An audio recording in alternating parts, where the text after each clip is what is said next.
Olá, vamos falar de investimentos, então vamos trazer para vocês aqui mais uma empresa para que a gente possa conhecer da sua história, da sua trajetória e principalmente da sua situação econômica e financeira. Você que é investidor, você que pretende investir em ações, então o fundamental é sempre saber em qual empresa que você quer fazer o seu investimento, qual empresa que você vai fazer o seu aporte, para justamente não correr riscos ou pelo menos diminuir a ocorrência desses riscos e tentar potencializar as probabilidades de ganho. Isso só é possível a partir do momento que você conhece a empresa, você sabe de onde ela vem, você sabe para onde ela vai e, consequentemente, também conhece como que ela está financeiramente, em termos de endividamento e, naturalmente, se ela é lucrativa ou não para merecer o seu investimento. E a empresa que a gente vai retratar hoje é uma indicação aqui também de mais inscritos aqui do nosso canal, lá do canal Não Me Diga. Valeu, obrigado, muito obrigado aí pela sugestão.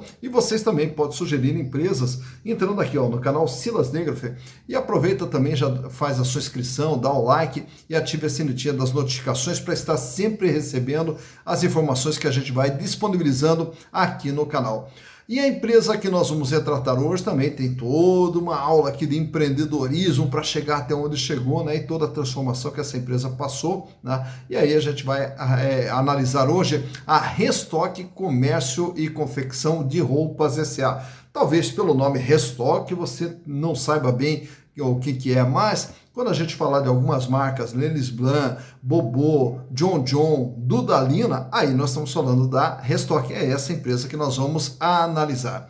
Mas como que começa toda essa história? Ela começa lá no ano de 1969, quando a Traud Guida, ela fazia faculdade de Direito, mas era sabe aquela pessoa que sempre é interessada em moda, em confecção, tanto é que ela mesma que fazia suas próprias roupas, né? E aí fazia o curso de Direito, mas não se interessava muito pelo Direito, o negócio dela era confecções, tanto é que daí largou o curso de Direito para ser vendedora em uma loja de confecções. Mas daí, como ela sempre fazia também o design das roupas, ela fazia a criação das roupas, ela acabou sendo convidada para ser sócia de uma outra empresa de confecções que era a Snoopy. E daí, na sequência, ela veio com a Snoopy até em 1982, ela conhece a Raija Franje e as duas resolvem montar uma empresa para elas, né, que era um outlet, que daí já seria a Restock. O que é o outlet? É você vender aquelas sobras de estoques de diversas lojas, né, por um preço promocional, e aí, na sequência, a Traud continuou criando as suas confecções, criando seus modelos, e aí no ano de 1988 resolvem criar, né, a marca Lennis Blanc, né? E aí com essa marca Lennis Blanc colocaram no shopping top lá em São Paulo, que era o Iguatemi. E aí o Lennis Blanc passou a ser uma referência em moda para classe alta, né, lá de São Paulo. E aí na sequência a Lennis Blanc vai crescendo, começa a abrir diversas outras lojas, até chegar no ano de 2007, aí já com uma rede de lojas da Lennis Blanc, e quando surge uma oferta para serem vendidos, né, por um grupo, o Artesia, né? E aí venderam toda a empresa para esse fundo de investimento, que no ano de 2008 já fez o IPO, e aí se transformou numa sociedade anônima de capital aberto. E aí também com a entrada de mais recursos através do IPO, aí foi fazendo um aumento de lojas, ampliando, comprando também lojas que haviam sido licenciadas, e também daí na sequência já começaram a comprar marcas. A primeira marca adquirida pela Restock, daí foi a Bobô, né? E aí passaram a ter mais uma marca também, top de linha, né? E começaram também a ampliação. Já no ano de 2011 adquirem mais uma marca, John John, aí vai ampliando cada vez mais. No ano de 2012, aí já lanço uma linha de cosméticos também baseada na Lennis Blanc. Já no ano de 2012 ainda, aí eles compram uma outra rede de lojas que tinha se popularizado bastante, que era a Rosa Chá, né? A roupa moda praia, né? A Rosa Chá, e daí eles compraram toda a rede Rosa Chá também. Não satisfeitos, ainda nessa ampliação em 2014, aí compra uma rede que também veio cresceu assustadoramente no Brasil, que era a Dudalina. E aí passaram também a ser donos da Dudalina, isso no ano de 2014. E aí continuou no crescimento. Hoje, para vocês terem uma ideia, tem mais de 280 lojas próprias deles espalhadas pelo Brasil. Tem 14 franquias no Brasil e tem 15 franquias fora do Brasil. Já são 4 fábricas, 4 unidades fabris, e também tem 4.800 lojas multimarcas que revendem os produtos produzidos por eles, né? Porém, já no ano de 2020, a empresa sentiu, com a questão da pandemia, com o fechamento das lojas e shopping, a empresa sentiu significativamente. E aí, por não ter um e-commerce já preparado, estruturado, aí a empresa não conseguia vender seus produtos, e aí sofreu bastante no ano de 2020, e aí com o endividamento lá no topo, lá, não teve outro recurso a não ser pedir uma recuperação extrajudicial.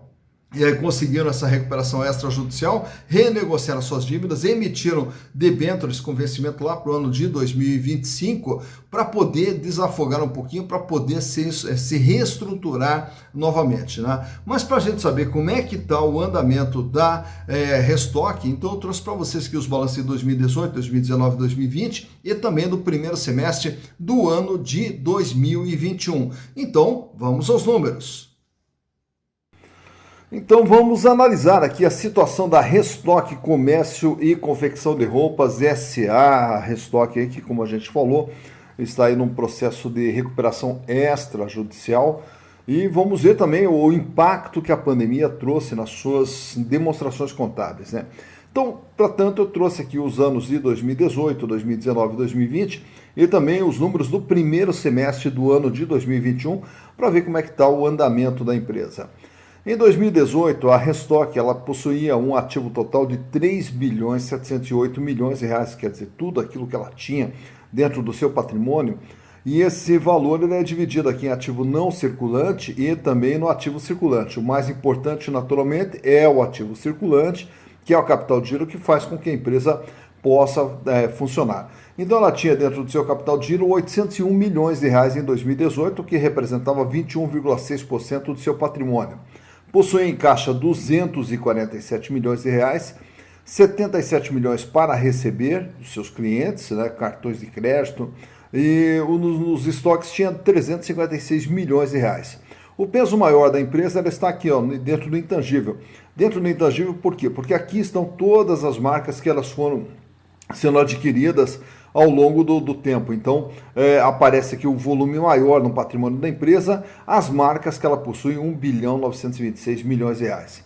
Já no ano de 2019, a empresa passou a ter um valor dentro do seu ativo de 4.284 bilhões de reais, 996 milhões de reais em capital de giro, o que representava 23,3%, 478 milhões de reais em dinheiro, em caixa, banco, aplicação, 93 milhões em contas a receber e 311 milhões que era o valor dentro dos seus estoques, né? Então, até 2019 você pode ver que a empresa vinha relativamente bem, até aumentando o volume de dinheiro em caixa e tudo mais.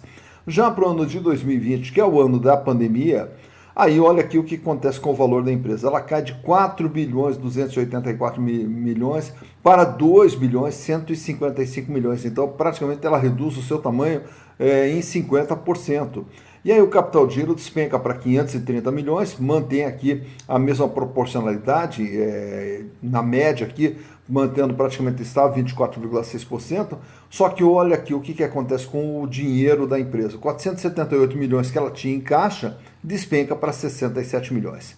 Tinha 93 milhões para receber, passa a ter um pouco mais, 117 milhões. Os estoques também apresentam uma pequena queda, fechando em 284 milhões. Mas o que chama atenção aqui, então, é justamente a queima de caixa que a empresa teve que fazer durante o ano de 2020. Já no primeiro semestre de 2021, quando a empresa aos poucos ela vai retomando a sua atividade, permanece estável aqui com 2 bilhões 139 milhões no seu ativo, o capital de giro mais uma pequena queda, fechando agora em 513 milhões, caixa 60 milhões apenas, 116 milhões para receber, mantendo estável, e o estoque também praticamente estável com 279 milhões de reais. Então o que nós observamos aí? que a partir de 2018, 2019, que a empresa vinha relativamente bem, a partir de 2020 teve que queimar todo o seu volume de caixa. O intangível aqui também ele despenca de 1 bilhão 953 para 1 bilhão e 7, que é o valor das marcas que ela tem dentro do seu patrimônio. Agora vamos ver em termos de endividamento o que aconteceu com a empresa ao longo desse período.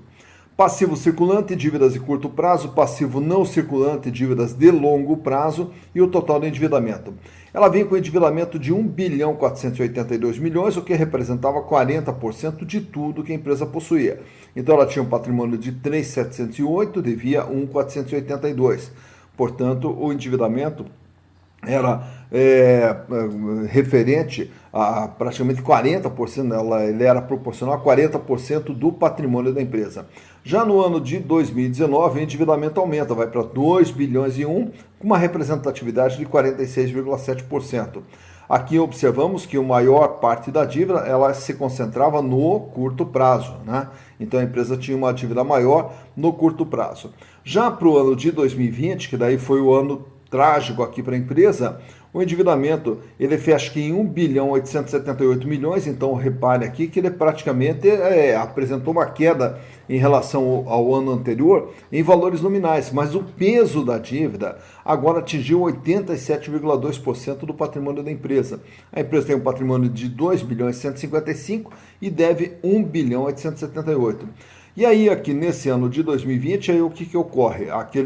A emissão dos debêntures da empresa, o pedido de recuperação extrajudicial, onde é feita toda a renegociação das suas dívidas, e aí as dívidas, ela praticamente tira a corda do pescoço, porque a dívida está no curto prazo, ela está sufocando a empresa. Agora ela tira a corda do pescoço e afasta a corda. Agora a corda, ela continua grossa, continua no pescoço da empresa, porém mais distante, para não afogá-la, pelo menos nesse momento aqui, né? Então está aqui a entrada dos debêntures e a negociação extrajudicial da empresa. Já para o ano de 2021, aí a dívida apresenta aqui uma pequena elevação, vai para 1 bilhão 956 milhões e agora atinge 91,4% de tudo aquilo que a empresa possui e, consequentemente, também a dívida permanece aqui, permanece no longo prazo. Então, está aqui o que a empresa teve que fazer para poder sobreviver à pandemia do ano de 2020. Agora vamos ver aqui através dos resultados da empresa, quais os resultados que a empresa vinha produzindo ao longo desse período aqui. No ano de 2018 vinha com faturamento de 1 bilhão 244 milhões, em 2019 o faturamento despenca para 954 milhões de reais, para 2020 aí com a pandemia o faturamento cai mais ainda, 598 milhões. E nos 6 primeiros meses do ano, já acumula aqui um faturamento de 363 milhões de reais, projetando um faturamento em torno de 720, 750 milhões para o ano de 2021. E os resultados? Ela fechou com lucro em 2018 de 103 milhões, em 2019 aí ela já fecha com prejuízo, 192 milhões. Em 2020, aí o prejuízo, isso vai lá para as alturas, 2 bilhões de prejuízos, né? Naturalmente que grande parte desse prejuízo, se você observar nas despesas operacionais, aqui foram contabilizados os impairment, né? O registro de perdas em relação à geração de resultados que as marcas podem ter para os próximos anos. Então eles registraram esse impairment aqui, que só impairment aqui dá 930 milhões. Mas mesmo que não registrasse 930 milhões de impairment, a empresa daí mesmo assim fecharia com prejuízo bilionário, né, acima de 1 bilhão de reais. Mas enfim, com o impairment fechou em 2 bilhões de reais de prejuízo. E no primeiro semestre de 2021, que ela tenta agora um processo de recuperação, ainda assim está com prejuízo de 93 milhões nos 6 primeiros meses do ano. Tá? O que eu também quero chamar a atenção aqui é que já no ano de 2019 a empresa já vinha dando sinais de que não estava bem, né? E aí quando veio a pandemia, aí naturalmente que para ela acabou tendo um efeito muito maior, até porque ela já não vinha bem no ano de 2019, tanto é o prejuízo que aqui está, né? E aí o ano de 2020 foi devastador para a empresa, culminando com o seu pedido de recuperação extrajudicial. Então estão aqui os números da Restock, referentes aos exercícios 2018, 2019 e 2020 e do primeiro semestre do ano de 2021. Tá então analisada mais uma empresa, a Restock Comércio e Confecção de Roupas S.A., né? Então toda a história lá, a trajetória da Traude Guida, que começa do empreendedorismo e transforma nesse grupo todo. E claro que hoje já não pertence mais à Traude Guida, hoje pertence a um fundo de investimentos, né? E aí o que acontece com a empresa? Quando a gente observa ali que no ano de 2019 a empresa já vinha com um prejuízo, né? Então quer dizer, já é sinal de que a empresa já não estava tão bem assim, né? E aí quando entra 2020, entra com a pandemia, aí a empresa sofre, né, um impacto mais forte de toda essa paralisação que nós tivemos. E aí, naturalmente, outra questão é não estar, né, preparado ali para trabalhar de uma outra maneira, e aí, consequentemente, sofreu bastante. Inclusive, em declarações dadas pela empresa, até nas notas explicativas, eles afirmam que o e-commerce deles ainda estava em processo de construção, e aí eles foram pegos meio que de surpresas em tudo isso aí, e agora estão tentando criar um outro e-commerce com mais capacidade de atendimento. Enfim, a pandemia ela ensinou bastante, né? Diversas empresas, ensinou as empresas a serem mais rápidas na tomada de decisão e principalmente a que essas empresas também fossem mais preparadas em termos de plano B para todas as alternativas, o que aqui ficou claro que eles não tinham esse plano B preparado e aí sofreram. Mas ficamos aqui na torcida para que ela possa se recuperar, para que ela possa voltar a dar lucro, voltar a crescer, porque como a gente sempre fala, todas as empresas geram desenvolvimento, geram renda e geram emprego, né? Então o que nós queremos é que as nossas empresas vão bem para poder gerar emprego para tanta gente, poder gerar renda, e para você que é investidor, que quando compra, investe nas ações, para que as empresas vão bem, para que você possa também ganhar e possa construir o seu patrimônio lá para o futuro, para o seu futuro, para você ter uma vida cada vez mais digna, uma vida cada vez melhor. Dito isso, bons investimentos para vocês.